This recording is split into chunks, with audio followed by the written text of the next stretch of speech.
Ang kautusan at ang pangako ng Diyos.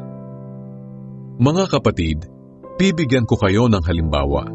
Hindi maaaring basta na lang ipawalang bisa o dagdagan ang anumang kasunduang nalagdaan na.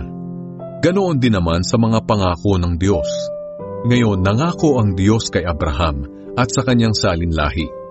Hindi niya sinabi, sa mga apo mo na nangangahulugang marami, kundi sa apo mo, na ang ibig sabihin ay iisa.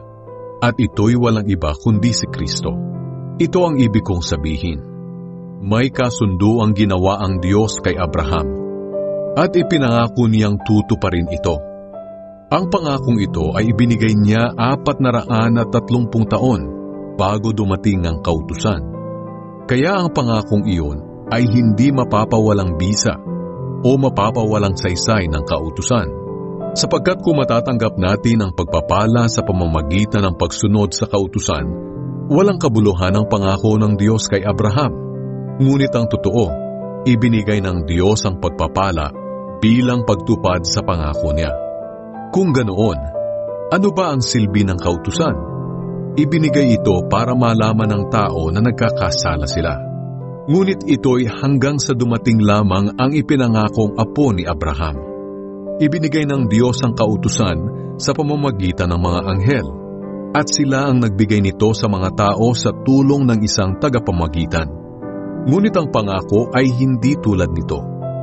Dahil lang ibigay ito ng Diyos kay Abraham, hindi siya gumamit ng tagapamagitan o mga anghel, kundi siya mismo. Kung ganoon, taliwas ba ang kautusan sa mga pangako ng Diyos? Hindi, sapagkat kung ang kautusan ay makapagbibigay buhay, ito na sana ang naging paraan ng Diyos para ituring tayong matuwid.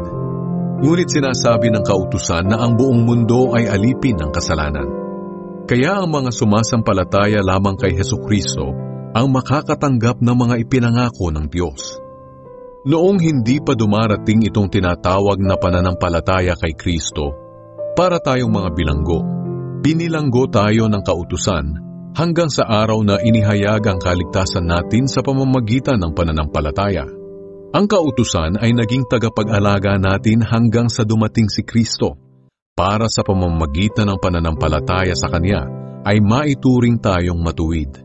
At ngayong may pananampalataya na, wala na tayo sa patnubay ng kautusan na tagapag-alaga.